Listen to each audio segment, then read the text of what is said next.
B. Imperialism in Asia. By adopting various ways, the European nations imposed imperialism on the Asian nations, that is, India, China, Japan, Myanmar, Burma, Indonesia, Malaysia, Philippines, and Thailand, also known as Siam. Imperialism in India. The Portuguese. Vasco da Gama, the Portuguese sailor, came to the Calicut, port of India, via South African peninsula in the year 1498 AD. Calicut is a port on the western coast of India. Vasco da Gama was allowed business concessions by King Zamorian. The Portuguese initially had great importance in the Indian politics. However, the Portuguese tried to propagate their religion, expand their rule, and business at the same time.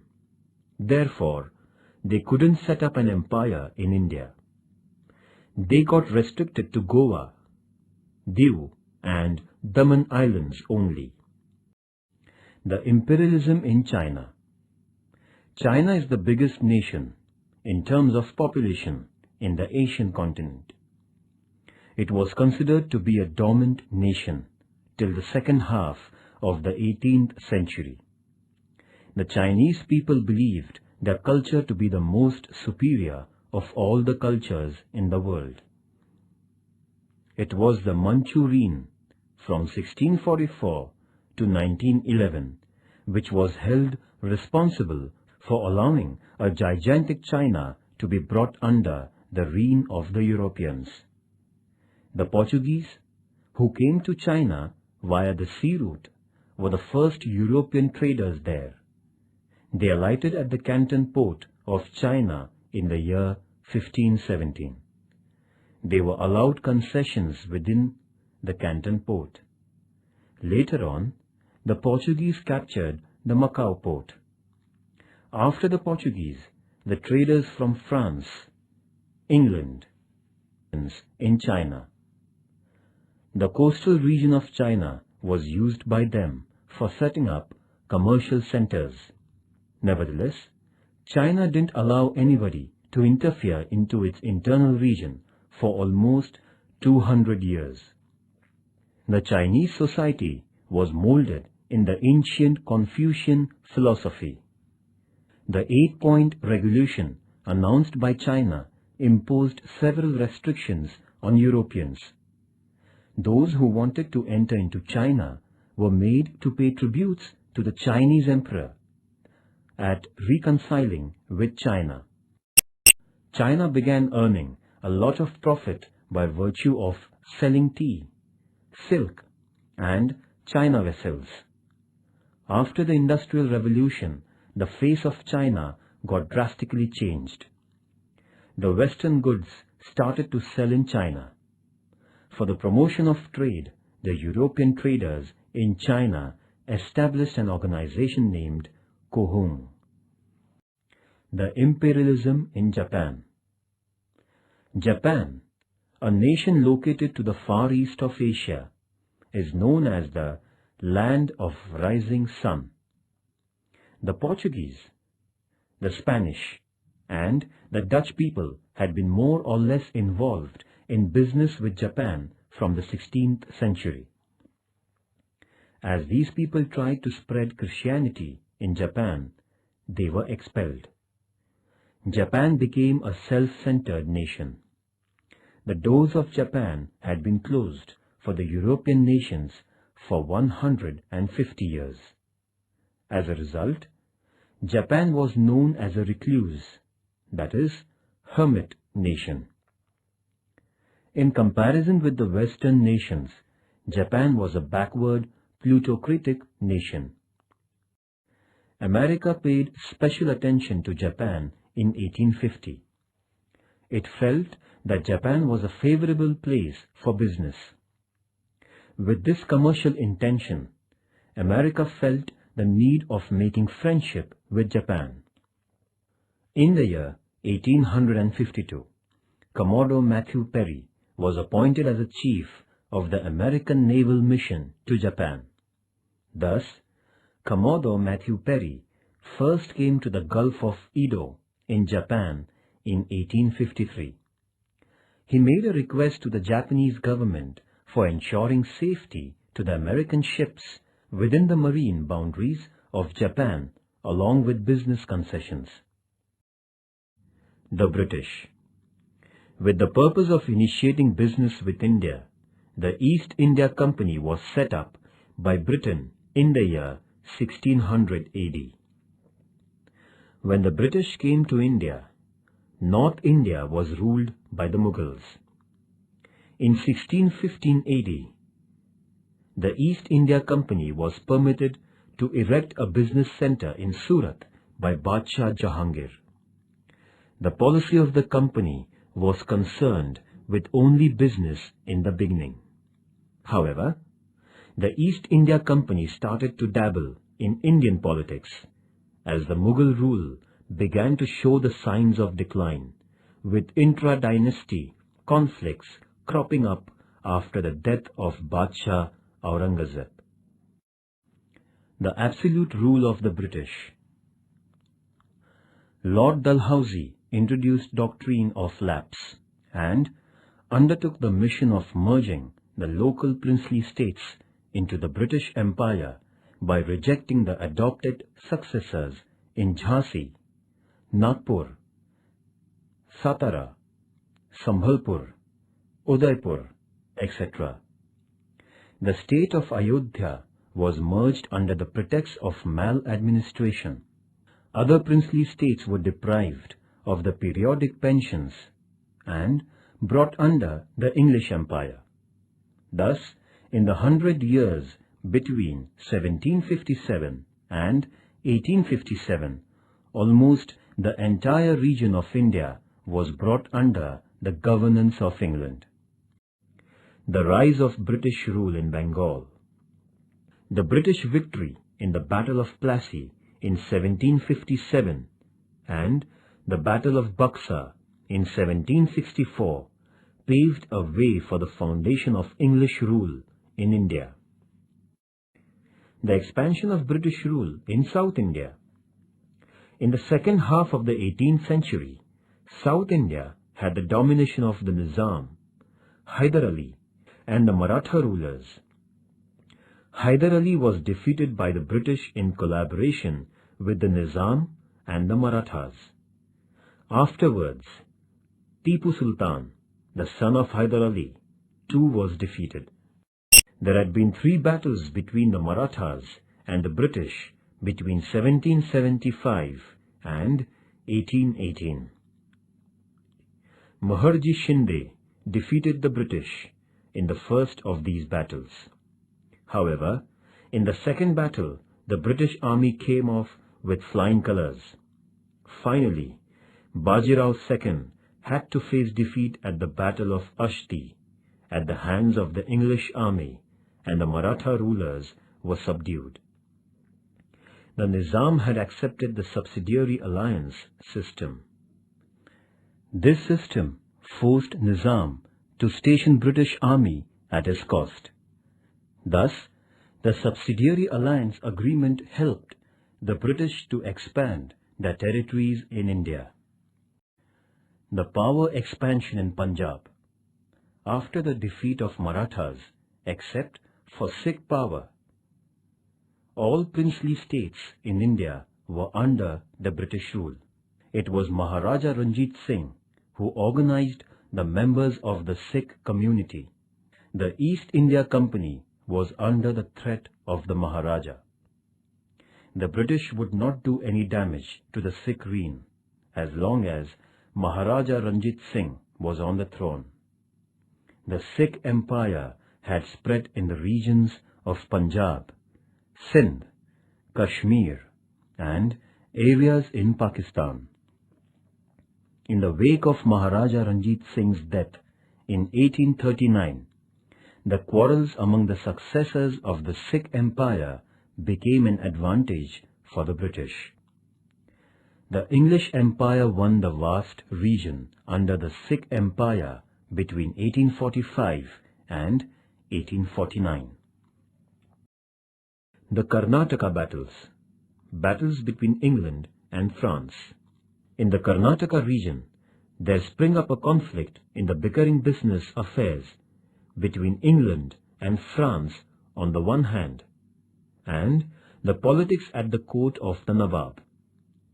On the other hand, all the first three battles fought in the Karnataka region were caused because of the rivalry between England and France. The first battle in this region was won by the French due to the bravery of their commander Dupleix, whereas the second battle was won by the British as their commander Robert Clive showed greater war strategy than his French counterpart could do, and the French had to bring about a treaty at Pondicherry with England. In the third battle, in the year 1760, England defeated the French army at Vandivash in Karnataka. As a result, there came into being a commercial domination of British. Thus, after the defeat of the French, the imperial roots of British got deeper into the Indian soil. The cutting of the Chinese watermelon. The imperial European nations acquired various commercial concessions from China. The economic domination of China by these nations can be seen as follows. First, England controlled the business and excise of China. Second, France had the Chinese postal service under its authority. Third, Chinese railways were dominated by Europe. China was divided under the power sectors of the imperial nations. This has been known as the cutting of the Chinese melon. America had an understanding that, like the African continent, China would be divided. The French. The French began their trade in India from the year 1625 AD. However, the French dominated Chandranagar, Pondicherry, Karaikal, Yanam, and Mahe. The Open Door Policy. America came out with its Open Door Policy in 1899 with the intentions of avoiding the actual political division of China and taking financial advantage. This policy consisted in equal rights for all nations to trade in China. All the imperial nations had given green signal to the American decision. However, Russia refused to comply with America and China remained undivided. But in the following years, the imperial nations exploited China to a large extent. The First Opium War. The British merchants used to sell the opium got from India in China. The Chinese government, however, was against this business. But the European traders continued smuggling opium into China. The Chinese people would buy opium by exchanging silver, causing a stream of silver export to England. The First Opium War between England and China began in the year 1840. The war saw the defeat of China, compelling the Manchu Empire signing a treaty with England. It was called the Nanking Treaty, which was signed in 1842. According to the treaty, England was given the control of 4 ports, along with Canton Port. England won the Hong Kong Island. Taking advantage of this development, in the following 10 years, America, France, Belgium, Holland, Portugal, and Russia sought commercial concessions from China. The Second Opium War. In the year 1856, England and France had a war against China. This was called as the Second Opium War. This war came to an end with the defeat of the Manchu Emperor and the Peking Treaty. By this treaty, another group of 6 Chinese ports were opened for the foreign traders. The business of opium was given permission. The foreign envoys were allowed to stay in Peking. The Christian missionaries were now given security and freedom of spreading their religion. Russia attacked China in 1860 and won the Amur Sea coast of China. The fact was that the European nations had divided the vast region of China. Japan too defeated China by waging a war on it in 1894 and 1895. Japan had a part of Chinese region under its command. The Dutch. The Portuguese were followed by the Dutch in India. The Dutch too were interested in business. Thus, all that they could do was to establish their control over the Southeast Asian islands only. The Kanagawa Treaty. Considering the extent and strength of Perry's navy, then the Japanese Prime Minister Tokugawa Shogun signed a business agreement with America on 31st March 1854 at Kanagawa. According to this agreement, 1. America was allowed entry to the Shimonda and Hakodate ports for procuring wood, coal and water. 2. American envoy could stay in Japan. 3. The American sailors in distress should be given Japanese assistance. 4. America was allowed to do business in Japan by the local rules and regulations.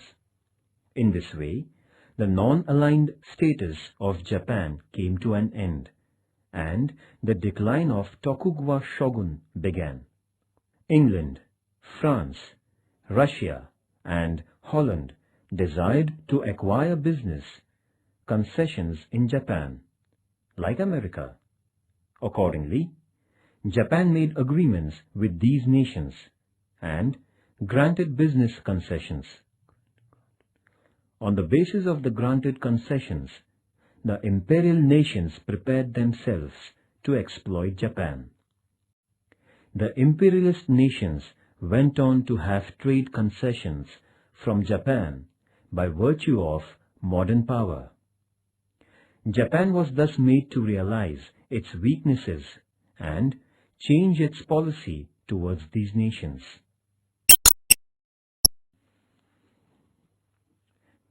It was during this period that the unrestrained shogun governance was subverted by the Meiji Revolution.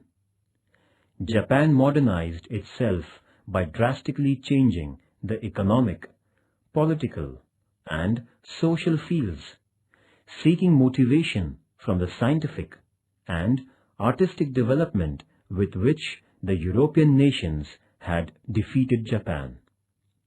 After modernizing itself, Japan endeared the policy of imperial expansion. On the one hand, it made an announcement that Asia was for the people of Asia and Japan for the Japanese.